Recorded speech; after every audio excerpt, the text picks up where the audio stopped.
CPIM Alappuzha ജില്ലാ സമ്മേളനത്തിൽ party നേതൃത്വത്തിന് രൂക്ഷ വിമർശനമാണ് ഉയർന്നത്. EP ജയരാജനും ആരോഗ്യവകുപ്പിനും PP ദിവ്യയ്ക്കുമെതിരെ സമ്മേളനത്തിൽ വിമർശനമുയർന്നു.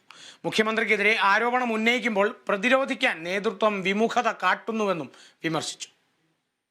മുഖ്യമന്ത്രിയെയും സർക്കാരിനെയും പുകഴ്ത്തിയും EP ജയരാജനെ രൂക്ഷമായി വിമർശിച്ചുമായിരുന്നു CPIM ആലപ്പുഴ ജില്ലാ സമ്മേളനത്തിലെ പ്രതിനിധി ചർച്ച.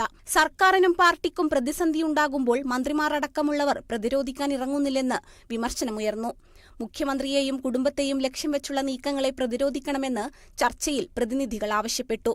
മുഖ്യമന്ത്രിയെയും സജി ചെറിയാനെയും വാനോളം പുകഴ്ത്തിയപ്പോൾ CPIM കേന്ദ്ര കമ്മിറ്റി അംഗം EP ജയരാജന് നേരെ രൂക്ഷ വിമർശനമുയർന്നു. BJP നേതാവ് പ്രകാശ് ജാവദേക്കർക്ക് ചായ സൽക്കാരം നടത്തിയ കേന്ദ്ര കമ്മിറ്റി അംഗത്തിനെതിരെ എന്തുകൊണ്ട് നടപടിയെടുത്തില്ലെന്ന് പ്രതിനിധി സമ്മേളനത്തിൽ ചോദ്യമുയർന്നു. വോട്ടെടുപ്പ് ദിവസം EP വാർത്താസമ്മേളനം വിളിച്ചത് ശരിയായില്ലെന്നും വിമർശിച്ചു. തിരുവനന്തപുരം വഞ്ചിയൂരിൽ റോഡിൽ സ്റ്റേജ് കെട്ടിയതിൽ A വിജയരാഘവന്റെ വിവാദ പ്രസ്താവനയ്ക്കെതിരെയും പാർട്ടി നടപടിയെടുത്തില്ല. പാർട്ടിയിലെ ചില നേതാക്കൾക്ക് പ്രതിച്ഛായാഭയമുണ്ടെന്നും ആരോപണമുയർന്നു. കണ്ണൂരിലെ മുൻ പഞ്ചായത്ത് പ്രസിഡന്റ് PP ദിവ്യയ്ക്കെതിരെയും രൂക്ഷ വിമർശനമുണ്ടായി.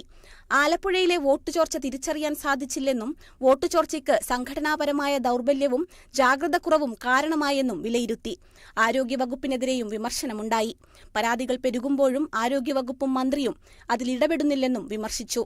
പോലീസിന്റെയും ചില ഉദ്യോഗസ്ഥരുടെയും നടപടികളും സർക്കാരിന് പേരുദോഷമുണ്ടാക്കി.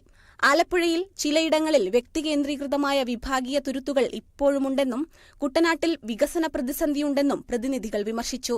Kerala vision news, Alappuzha.